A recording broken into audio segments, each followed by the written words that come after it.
Hello 10th class students. I am Nilesh Chaudhary. I am welcome you in the group of Sandipani Higher Secondary School Rajoda.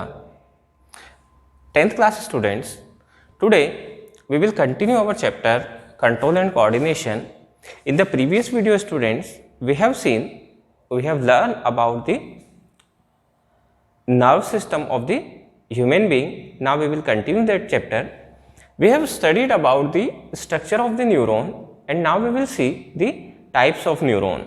There are three types of the neuron. We have seen this topic also, that is sensory nerves or sensory neuron, motor nerves and relaying nerves, और भी से mixed nerves. इनके functions भी हमने देखे थे बच्चों. Functions में हमने देखा था कि जो सेंसरी नर्व्स होते हैं ये हमेशा इन्फॉर्मेशन को लेकर के जाते हैं हमारे इफेक्टर ऑर्गन से लगा करके ब्रेन तक. जो अफेक्टेड ऑर्गन है अफेक्टर से लेकर के ब्रेन तक. जो मोटर नर्व्स होते हैं, मोटर न्यूरॉन्स होते हैं, ये लेकर के जाते हैं ब्रेन से हमारे इफेक्टर ऑर्गन तक, मैसेज को लेकर के जाते हैं. और जो रिलेइंग न्यूरॉन्स होते हैं, रिलेइंग न्यूरॉन्स दोनों काम करते हैं, मैसेज को लेकर के भी जाते भी हैं और लेकर के आते भी हैं ब्रेन तक. So these are the functions of the neurons. Now let's move forward.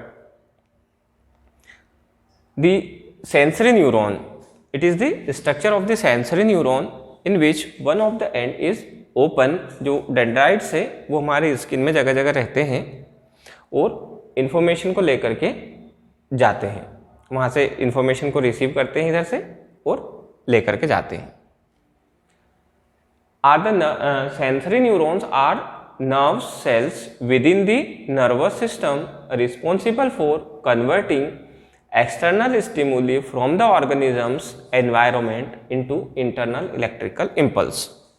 देखो बच्चों क्या होता है, हम जब कुछ भी इंफॉर्मेशन हमारी बॉडी में आती है, फॉर एग्जांपल अगर हमें यहाँ किसी चीज़ से टच हुआ तो टच होने पर या हमें ठंड लग रही है, गर्मी लग रही है ना, तो ये सारी चीज़ें क्या है हमारी बॉडी एब्जॉर्ब करती है. पहले वो एब्जॉर्ब करती है तो ये बाहर जो होती है स्टिमुलस के फॉर्म में है, फिजिकल फॉर्म में है. लेकिन जैसे ही हमारी बॉडी को टच होती है ये इम्पल्स बन जाती है, बॉडी के अंदर इम्पल्स, इलेक्ट्रिकल इम्पल्स जनरेट होती है बहुत लो वोल्टेज की. अब ये जो इलेक्ट्रिकल इम्पल्सेस है ये इलेक्ट्रिकल इम्पल्सेस ही ट्रेवल करती है न्यूरॉन्स के अंदर. तो सबसे फर्स्ट जो हमारी सेंसरी नर्व्स है, सेंसरी न्यूरॉन्स है, इनका काम क्या होता है, बाहर के जो भी फिजिकल स्टिमुलीज होती है, फिजिकल स्टिमुली को इलेक्ट्रिकल इम्पल्स में कन्वर्ट करना, उसको एब्जॉर्ब करना, एब्जॉर्ब करके इलेक्ट्रिकल इम्पल्स में कन्वर्ट करना. और ये स्ट्रक्चर है हमारे सेंसरी नर्व्स का. ठीक है बच्चों, आगे बढ़ते हैं अपन. फिर आती है हमारी मोटर न्यूरॉन्स. देखो बच्चों दोनों में डिफरेंस देखो. यहां पर स्टिमुलस को एब्जॉर्ब करने के लिए बीच में एक स्ट्रक्चर दिख रहा है जो स्टिमुलस को एब्जॉर्ब करता है. लेकिन आगे जब हम मोटर न्यूरॉन्स की बात करते हैं तो मोटर न्यूरॉन्स में हमें वो स्ट्रक्चर यहां पर दिखाई नहीं देता है. यहां पर केवल डेंड्राइट्स है, एक्सोन्स है और सेल बॉडी है जो हमने स्टार्टिंग में स्ट्रक्चर देखा था. अब ये क्या है, motor neurons are nerve cells. ये भी नर्व सेल है. पहले जो हमने देखी थी सेंसरी वो भी नर्व सेल्स थी, लेकिन दोनों के फंक्शन अलग अलग. Sensory motor neurons are nerve cells forming part of a pathway along with impulses passes from the brain और स्पाइनल कॉर्ड टू मसल्स और ग्लैंड. अब देखो चूंकि ये ब्रेन से मैसेज को लेकर के जाती हैं तो इनमें जगह जगह एब्जॉर्ब करने के लिए, इंफॉर्मेशन को एब्जॉर्ब करने के लिए, इनटेकिंग के लिए यहाँ पर कोई भी सिस्टम प्रेजेंट नहीं होता और उसकी ज़रूरत भी नहीं है. क्यों? क्योंकि ये मैसेज को कन्वे करेगी सीधे ब्रेन से लेकर के बॉडी के पार्ट्स तक. पहली चीज़. दूसरी चीज़ क्या है कि पहली बात मैसेज लेगी कहाँ से, या तो ब्रेन से लेगी या फिर स्पाइनल कॉर्ड से लेगी, और लेकर के कहाँ तक जाएगी, या तो मसल्स तक लेकर के जाएगी या ग्लैंड तक लेकर के जाएगी, है ना. मसल्स तक, अगर हमारी बॉडी को कुछ एक्टिविटी करवाना है तो मसल्स तक लेकर के जाएगी, और अगर कोई हार्मोनल कंट्रोल हमारी बॉडी में करवाना है उनको, है ना, हम देखेंगे आगे जो हमारा endocrine system of mechanism of control of the body जो है, उसमें हम देखेंगे कि हमारी बॉडी में बहुत सारे कंट्रोल्स होते हैं जो कि हार्मोन्स के थ्रू भी होते हैं। अब उन हार्मोन्स को सेक्रेट करवाने के लिए ब्रेन को मैसेज भेजना होता है हमारी ग्लैंड्स को, क्योंकि हार्मोन्स बनते हैं ग्लैंड में है, ठीक है। तो ये दोनों जगह लेकर के जाती है, लेकिन लेकर के किसी फॉर्म में जाएगी, वही जो इम्पल्सेस के फॉर्म में, जिस फॉर्म में इंफॉर्मेशन आई थी इलेक्ट्रिकल इम्पल्स के फॉर्म में, वही उसी फॉर्म में इलेक्ट्रिकल इम्पल्स के फॉर्म में ही मैसेज जो है वो ब्रेन से हमारी बॉडी में जाएगा फिर से। तो ये स्ट्रक्चर है बच्चों हमारे मोटर न्यूरॉन का।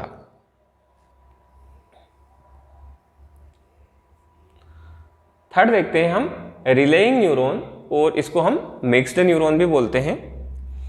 इसमें अपन देखें carrying messages from one part of the CNS central nervous system to another. ये सेंट्रल नर्वस सिस्टम के एक पार्ट से दूसरे पार्ट तक मैसेज को कन्वे करते हैं।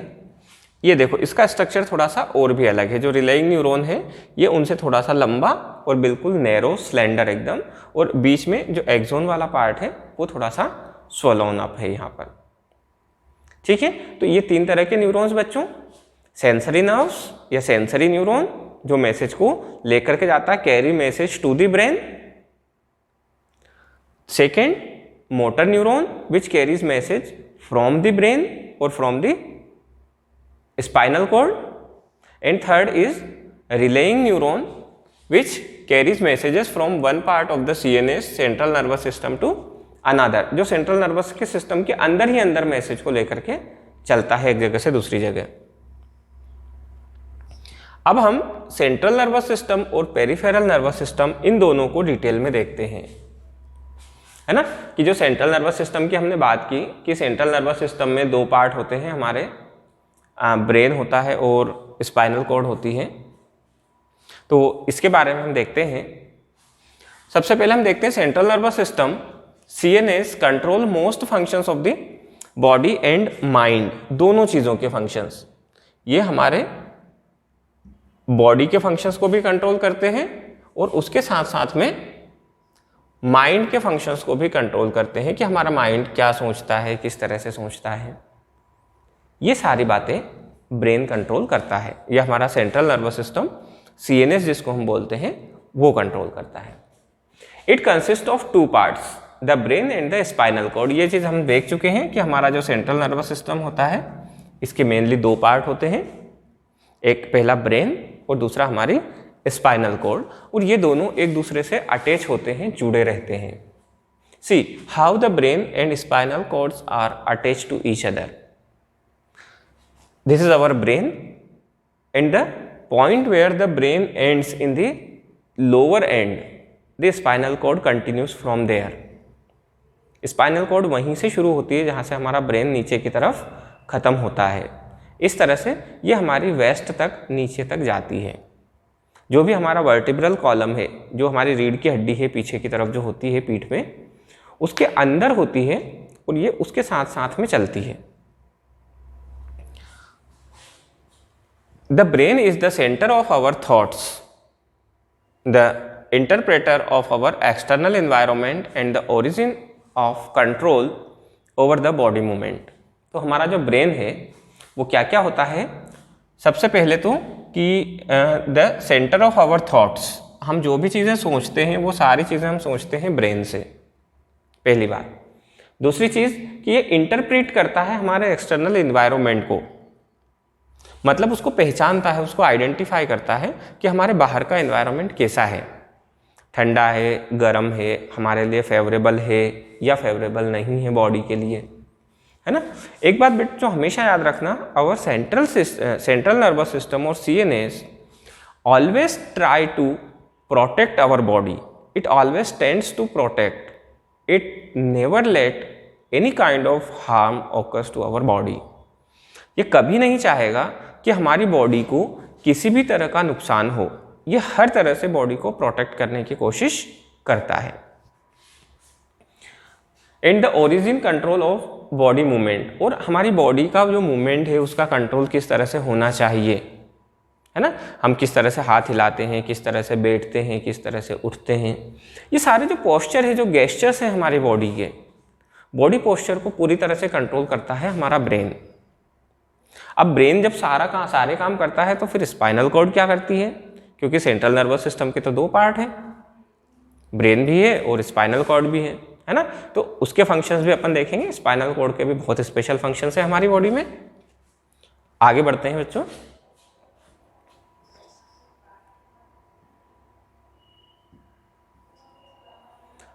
तो ये देखो यहाँ पर, इसमें आप देख सकते हो कि जो ब्रेन है और स्पाइनल कॉर्ड है, तो स्पाइनल कॉर्ड से कुछ लाइनिंग जैसे आपको निकलते हुए दिखाई दे रही है।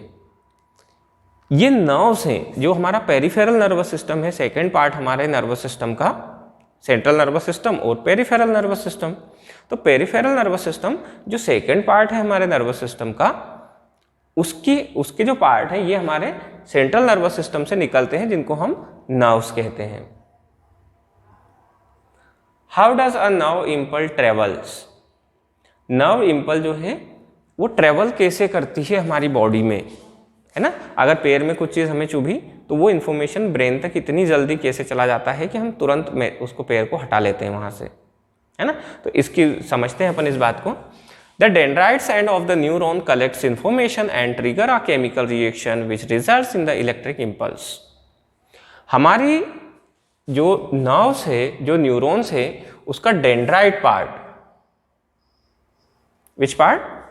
Dendrite part, it receives the information from the external source. जो बाहर का सोर्स है जो भी, उसको ये रिसीव करता है इंफॉर्मेशन को।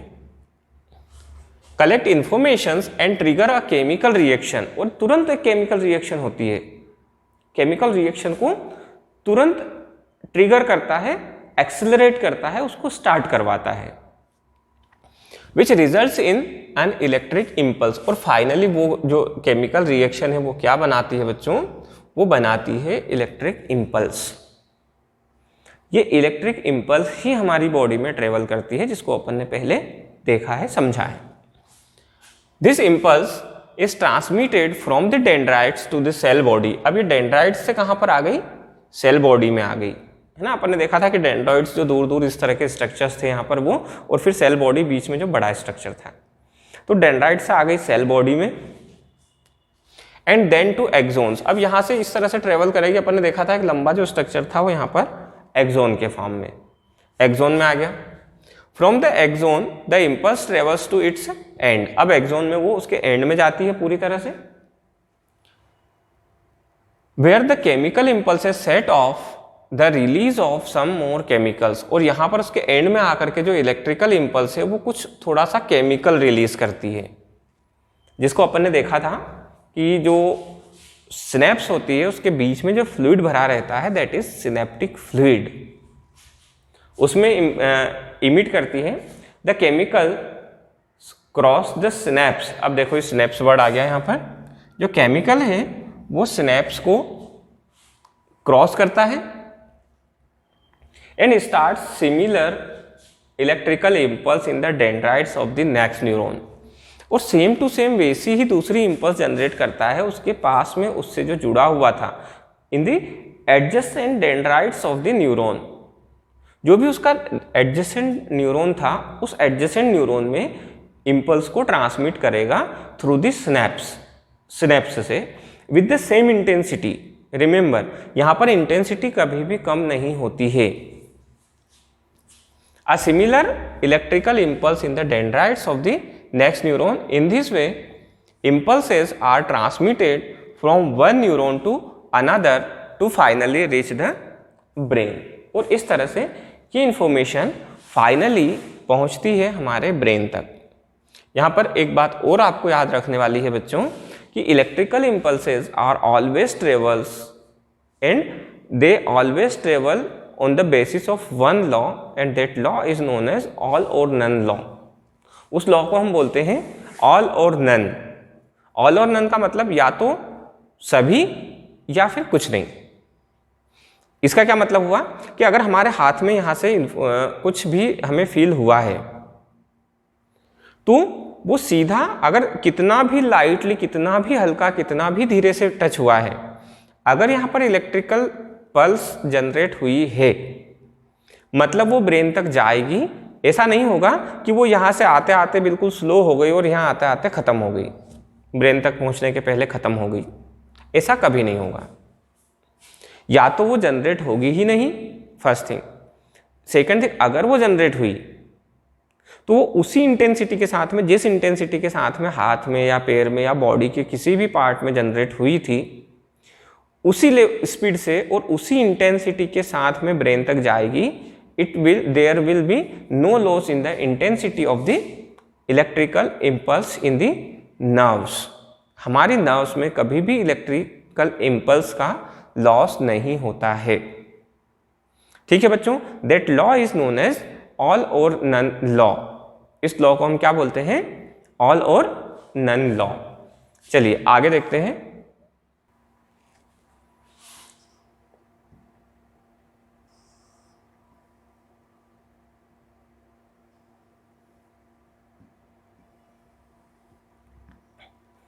अब हम देखते हैं endocrine glands and their function. ये यहां पर तो हमने देखा बच्चों कि जो नर्व्स थी हमारी, न्यूरल कंट्रोल के बारे में हमने देखा। अब हम देखते हैं endocrine glands and their functions. मतलब हमारी बॉडी में जो दो तरह के कंट्रोल सिस्टम होते हैं, एक होता है हमारा नर्व्स कंट्रोल और दूसरा होता है हार्मोनल कंट्रोल्स। तो हार्मोनल कंट्रोल्स की बात अगर हम करें, let's see the structure of the human brain. क्योंकि हमारा जो ब्रेन है ये हमारे सेंट्रल नर्वस सिस्टम से कनेक्टेड है ना। तो पहले हम सेंट्रल नर्वस सिस्टम को पूरी तरह से करेंगे, ब्रेन को करेंगे, उसके बाद स्पाइनल कॉर्ड को करेंगे और फिर हम जाएंगे हार्मोनल सिस्टम पे। तो सबसे पहले हम बात करते हैं ह्यूमन ब्रेन की, उसके स्ट्रक्चर के साथ साथ इसके फंक्शंस की। यहां पर हम ब्रेन के बारे में बात करें तो the body performs various activities. All these activities are controlled by the brain. How does the brain control all activities? Are there any division in the brain which take over the control of different activities? है ना, हम जो action करते हैं, जो भी काम करते हैं, तो हमारे काम अलग अलग तरह के होते हैं डेली रूटीन में। तो क्या हमारा ब्रेन जैसा हमें बाहर से दिखता है ऐसा सिंगल एक ही है, या फिर इसके अंदर अलग अलग पार्टीशंस हैं अलग अलग काम को करने के लिए, है ना? तो ये चीज़ें हम देखेंगे इस चैप्टर में। Do you know which organ makeup the nervous system? है ना, हमारा नर्वस सिस्टम कौन बनाता है? हमारा ब्रेन बनाता है। The nervous system is divided into two, ये भी हमने देख लिया है ना, central nervous system, peripheral nervous system. अब हम बात करते हैं हमारे नर्वस सिस्टम से रिलेटेड कि the important components of the nervous system, जिसको अब हम थोड़ा सा और ज़्यादा डीप में क्लासिफाई करेंगे।